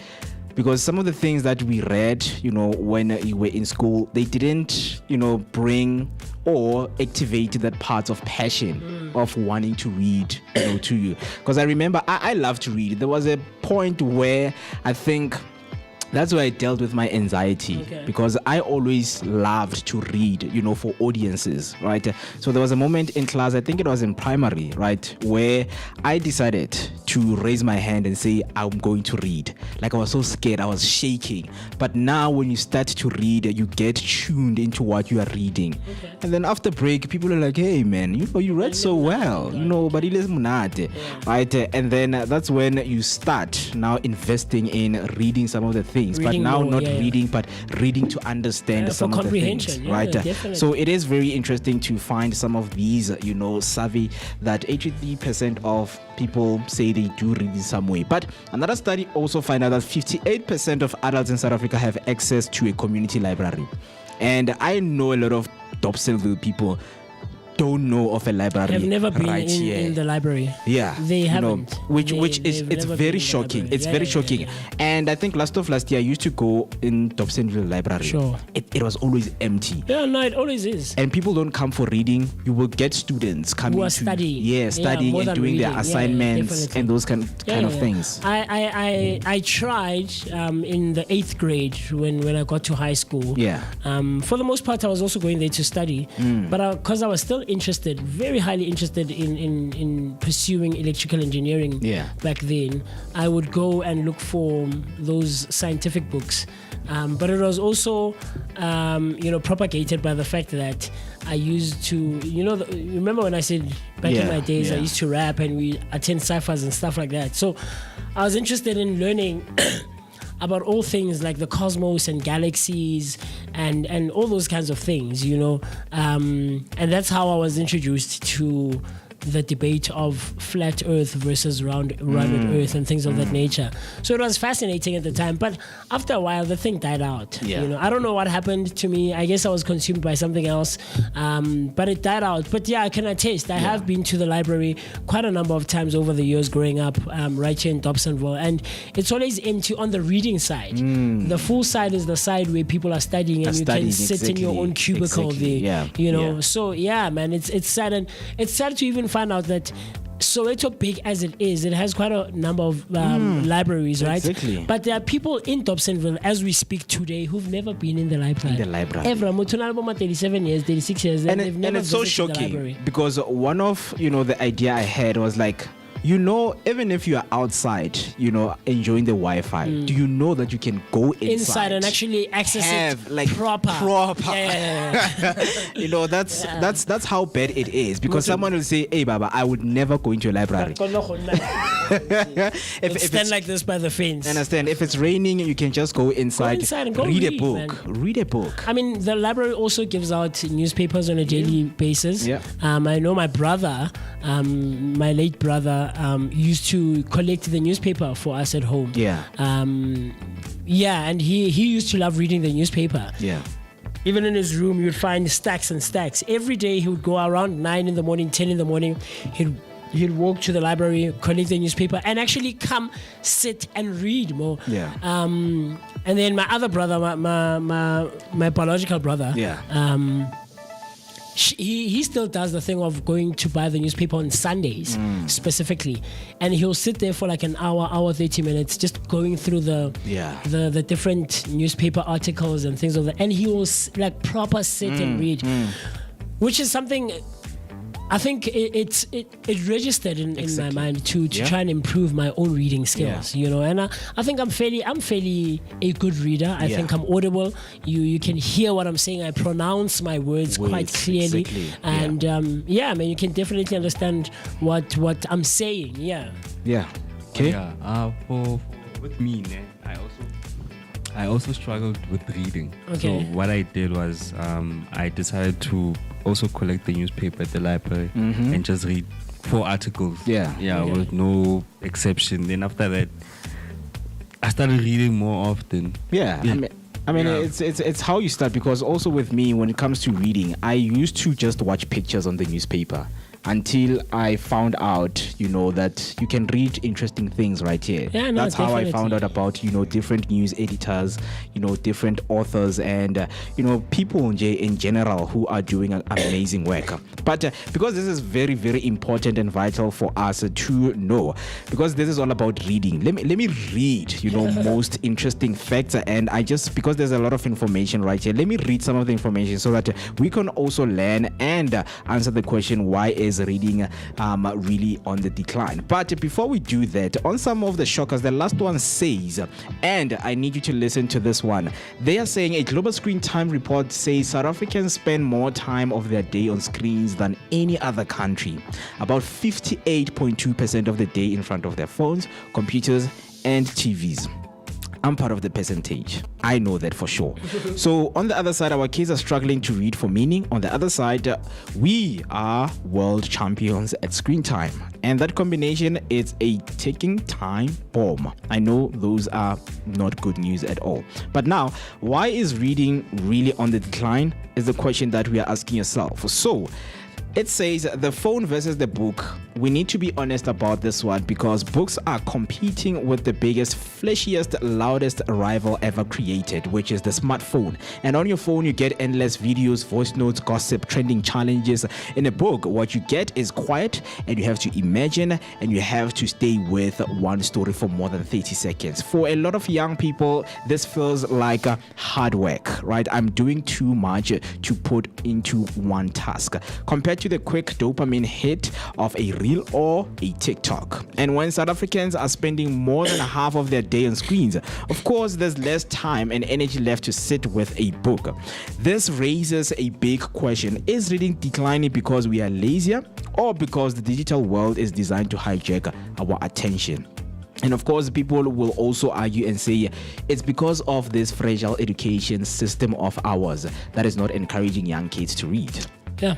And the latest, of course, it shows that only 19% of South Africa's grade 4 learners can read for meaning, down from 22% in 2016. And a new national data says only 3 out of 10 learners in grade 1 to 3 can read at their grade level in their home language. It's sad. I was about to say that, I think it's quite easy for one to say, or for one to want to blame,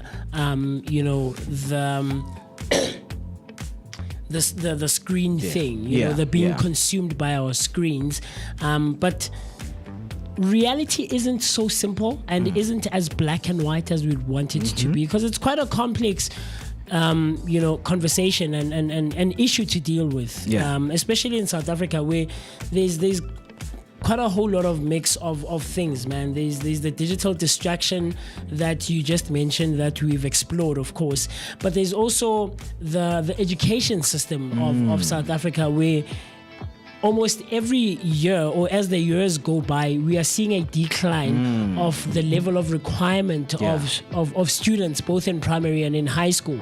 By the time you hit tertiary, man, we shouldn't even be discussing such things, my brother. And a study also shows that by the 4th grade, like you just mentioned, from 2023 to 2024 coming this way, like you mentioned, that there's about 80 to 81%, right, of grade 4 learners who can't read for comprehension. Studies have shown that by grade 4, you shouldn't be learning to read. You should be reading to learn. Exactly. Do you get what I'm trying to say? Yeah. So it's easy for us to want to blame all these things, but or maybe majorly the screen one. Yeah. The digital distraction that we it's experience. a decision that you make.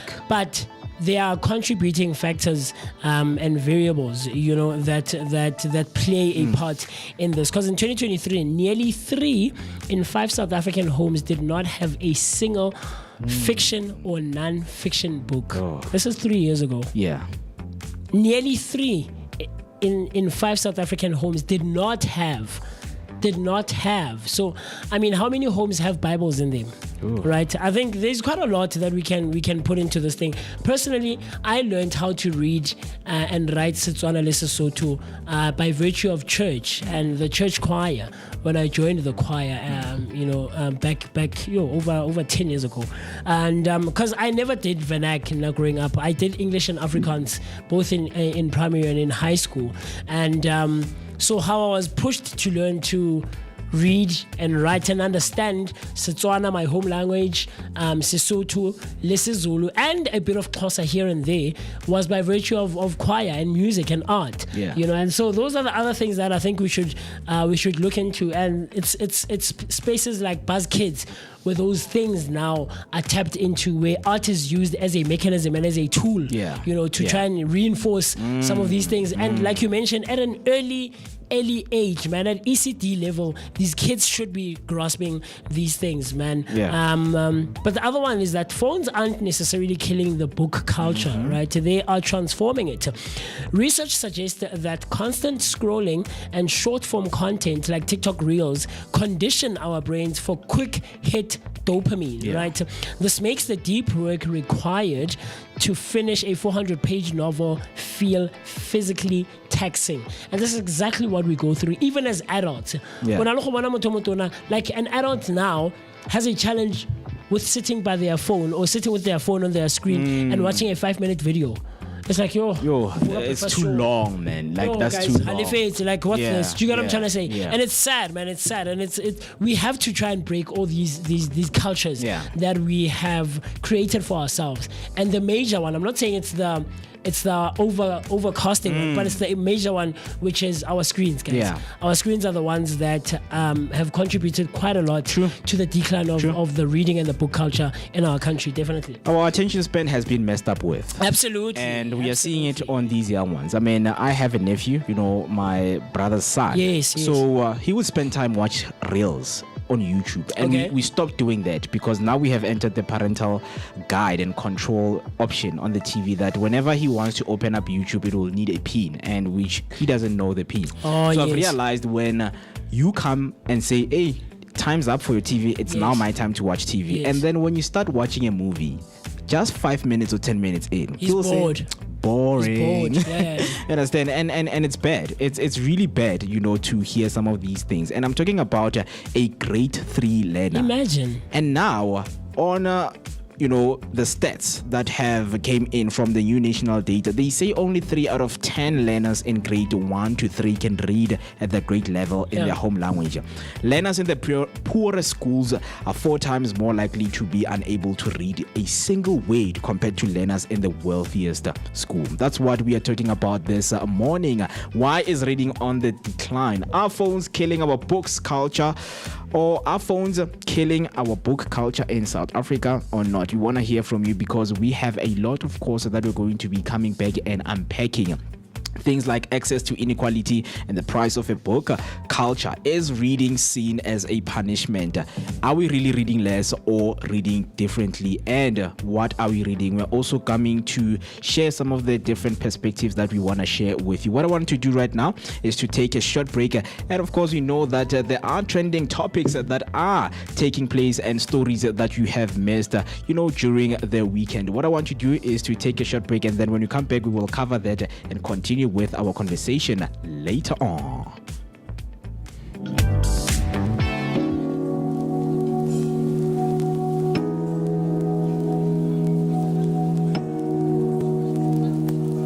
I've been missing the way you touch me, baby. Kisses on my neck and the love you gave me. When I think about it, I go a little bit crazy. It's gotta be more than this for you and I to coexist. Help me, I wanna be more than just a friend. I'm looking for closure, so baby pull me closer. Help me, I don't wanna be just a one night stand. I'm looking for closure, so baby pull me closer. I've been scrolling through the text messages you sent me, trying to fill the holes where you left me empty. And when I think about it, get a little emotional, knowing that we might never ever be close to loving. Help me, I wanna be more than just a friend. I'm looking for closure, so baby pull me closer. Help me, I don't wanna be just a one night stand. I'm looking for closure, so baby pull me closer. Help me, I wanna be more than just a friend. I'm looking for closure, so baby pull me closer. Help me, I don't wanna be just a one night stand. I'm looking for closure, so baby pull me closer. Sober up, think it's time for me to sober up, 'cause I don't know what I should do with all these feelings. Don't wanna be needy, too in love. Maybe I am just too in love. Baby, all I know is I can make you stay, but don't just walk away. Help me, I wanna be more than just a friend. I'm looking for closure, so baby pull me closer. Help me, I don't wanna be just a one night stand. I'm looking for closure, so baby pull me closer.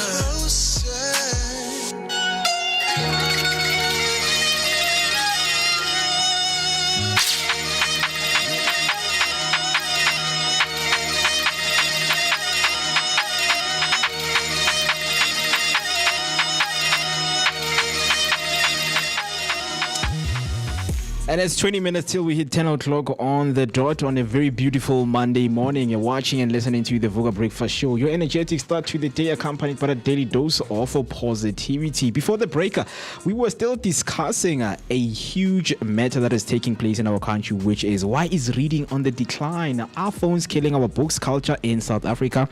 And we will come back with the rest of the information 10 minutes before we close the show. But you know that there are always trending news that take place on our phones as we are scrolling during the week or the weekend. So, in some of the stories that you have missed, let me just fill you in, right, on what you have missed. So, on our top trending stories right here, the first one is, amazing news that Gogos Koteni pregnancy announcement has been revealed. So South African DJ and reality TV star Gogos Koteni has announced her pregnancy, sharing emotional photos and revealing she is expecting a baby boy. The news comes after her heartbreaking loss of her son just over a year ago, making this her rainbow baby, a sentiment echoed by fans and celebrities flooding her comments with support. Skoteni says the overwhelming love has left her emotional and grateful, promising to take care of her little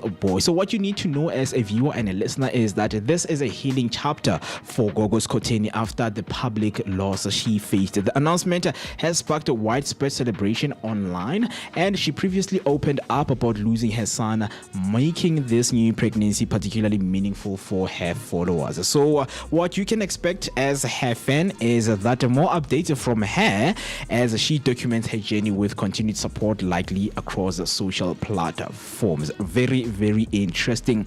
And then lastly, on what you have missed on trending social media news is Moocee Mtabela Bible School graduation.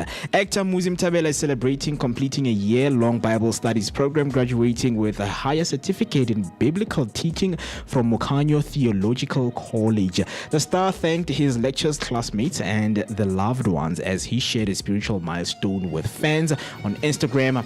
Known, of course, for his TV roles, Mtabela has also been active in evangelism and faith-based work behind the scenes. So what you need to know as a viewer and a listener is that this marks a significant personal and spiritual achievement from Mtabela, who has been openly committed to ministry. He has regularly balanced acting with faith activities, often sharing his spiritual journey with followers. So what you can expect from this is fans can see him continue merging entertainment with ministry as he deepens his theological path. Very interesting. That's all we have for you this morning, and I hope that you are filled in. Interesting stuff. Very, very interesting. Entertaining, of course. And there's a whole lot that always happens on the social streets and in the entertainment space. And one of those things that I came across this past weekend or over the weekend was about none other than our favorite soapy right here in South Africa, that is Generations. You would know that back in 2014, I remember, I think it was for a month or two when Generations was suspended and our 8 p.m. programming on SABC1 was interrupted. And so about 12 years later now, Mfundi Vundla comes out and starts sharing his side of the story as to what actually transpired and what happened when the 14 actors and actresses were relieved of their duties as characters on the famous Generations. And then in December, I remember in 2014 is when we saw the now Generations, The Legacy, that saw a few of the existing cast members still continuing, and of course a whole lot of new cast members. So the veteran producer, Mr. Mfundi Vundla, has revisited the 2014 controversy where 16 Generation actors were fired after a standoff over royalties and pay. Speaking on 947, he clarified that royalties were the responsibility of the SABC, and it was not his responsibility. And he said that the cast missed a deadline to return to work, prompting their removal. The interview has reignited debate online with mixed reactions from viewers more than a decade later. I remember when this went down, man.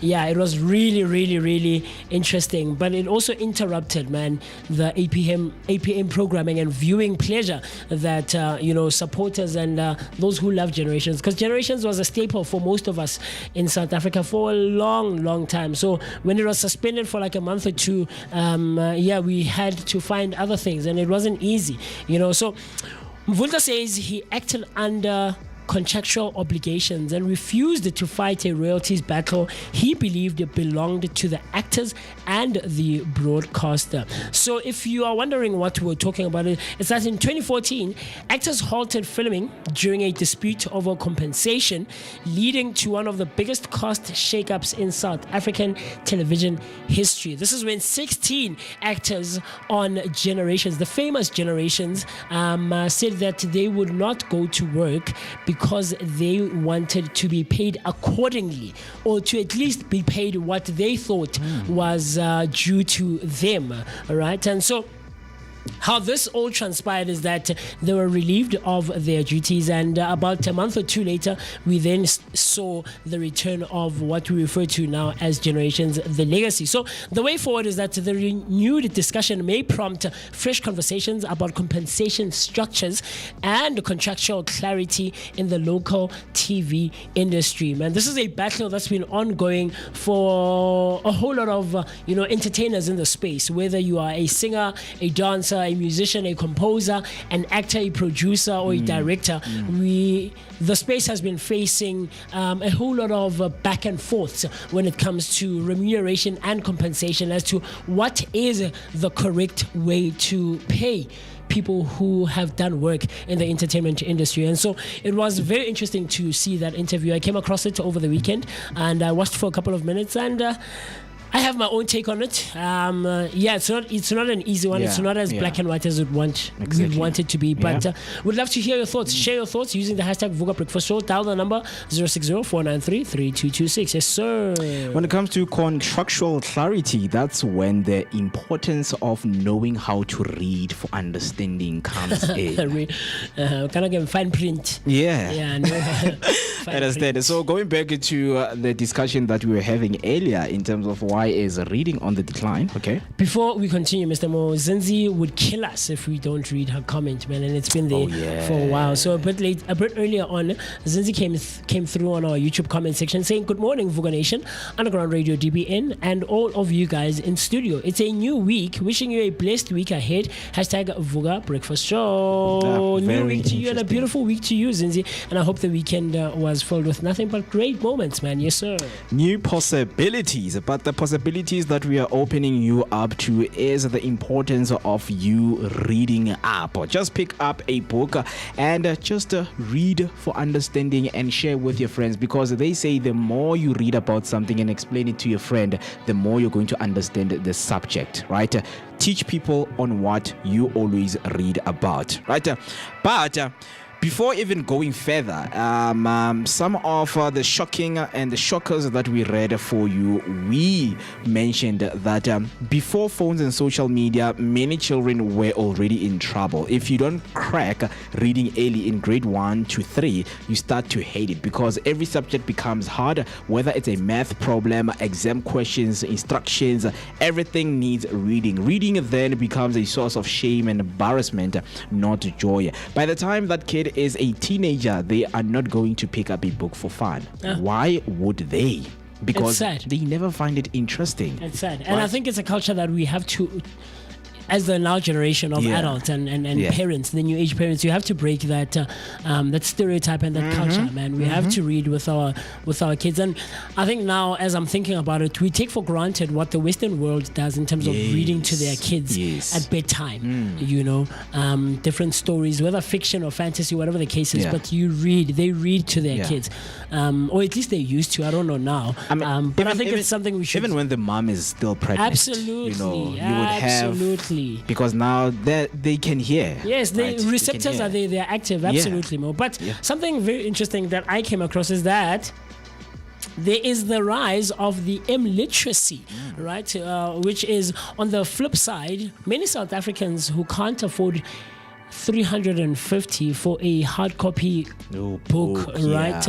Are reading on their phones. Like we did say that about 83% of South Africans do read for pleasure, right? But projects like the Nalibali and Funza have successfully used mobile platforms to get stories into people's hands. For many, the phone is the only library they have, and we have seen a rise of ebooks over the years, right? Where textbooks also have now been digitalized. Soft copies. Absolutely. You know, for varsity or tertiary students. So there are initiatives like Nalibali and Funza who are taking strides, or at least trying to generate and lift up and encourage as well, and give rise to the culture of reading, you know. And I think what I would condone for, even if you don't read for pleasure, but be on a level of being able to read for understanding, you know.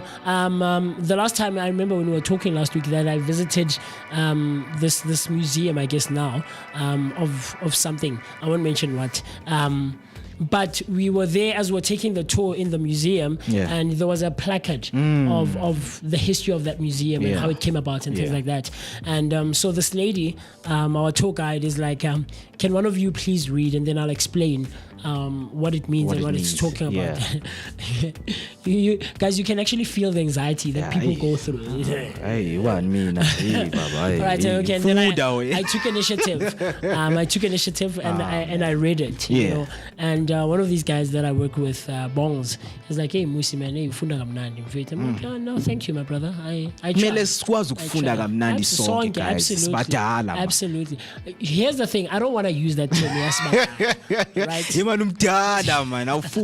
Like, just read. You know, because we tend to think that adults, or if you're an adult, you can do some of these things. But interestingly, we are seeing a pushback, right? Just as slow food reacted to fast food, a slow reading movement is emerging among South African adults. And reading as a refuge in an unpredictable 2026, many are turning to books as a digital detox, because now we are seeing a spike in a rise of being consumed digitally. And so people are trying to counter that, you know, by actually going back to hard copy books, or ebooks as well, you know, and reading. And what I don't like is there's this app that's being promoted on Reels, on ads, on digital ads, where you can take an ebook, copy it into an app, or a system, and you can listen to the book to it. Which there's nothing wrong, but there's a difference between receiving information audibly and actually taking it in by reading it yourself, you know. Both work, but I would slightly condone the actual reading as opposed to the listening. And talking about access and inequality and the price of a book, is when we talk reality, is that if you live in a suburb, you may have a local library, a school library, online book apps, even a second-hand bookshop. But if you live in rural area or deep township, there might be no library, no bookshop, no safe place to sit and read. And the price of a new book can compete with the price of bread, transport, electricity. So when we say young people aren't reading, we must also ask, reading what, from where, with which money? Because I remember the first book that I bought it with 280. Oh, okay. And for someone, when you say 280 for a book, they're like, yo, Ndwana, you know, for someone they think, Donna, you know, I could buy like a maize meal, you know, I can buy like fish oil so that you can cook at home and things like that, right? So these are some of the questions that we need to ask. But another thing you spoke about is enhancing the culture of reading. Absolutely. You know, which is we're asking the question, is reading seen as a punishment? Because this is another big factor when it comes to culture and mindset. So at school, reading is often given as a punishment. If you talk, you'll stay behind and read. That's right? And at home, you'll sometimes hear, stop wasting time with storybooks, go study something that will get you marks. Many kids have never seen an adult in their life sit down with a book for pleasure only phones, TV, or work documents.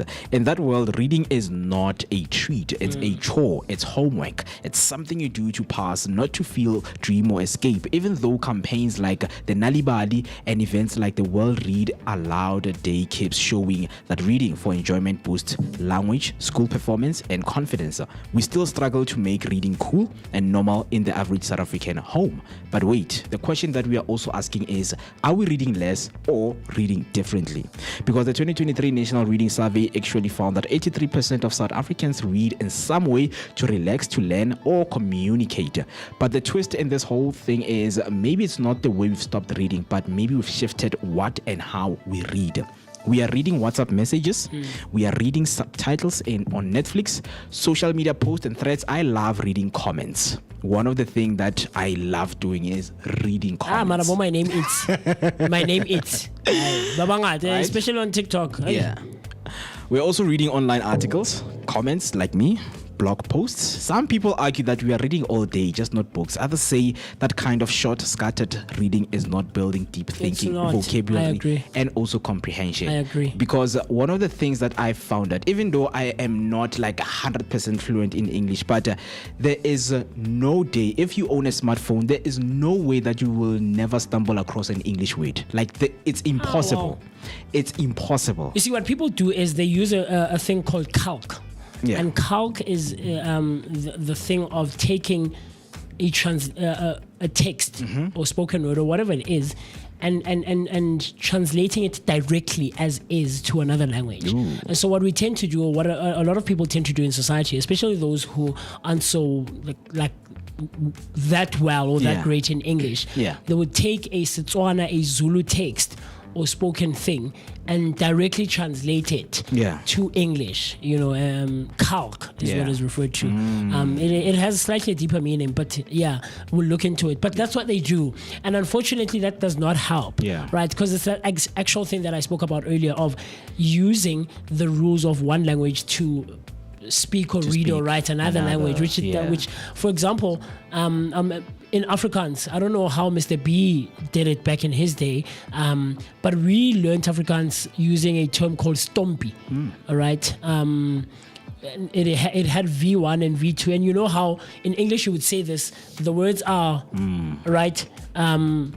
I can't think of a term now or an example now, but you don't take the actual sentence in English and translate it like that. Like things like, where are you going or where are you coming from? In Afrikaans you would go vanyer or vargaan. Do you get what I'm trying to say? So it's those kinds of things where I don't think this short text or the short form of reading and writing is not helping our cognitive senses. Because it's short form. You read a comment and you go by, and in most cases, people struggle with sentence construction, basic sentence construction, man. I promise you, Mo, it's a thing. But I think when we have an author in studio, we'll look into it slightly a bit deeper. But the verdict is that phones are not killing the book culture. Inequality and lack of access is. If a child grows up in a home without books and attends a school that does not have a functioning library, the phone becomes their primary window to the world.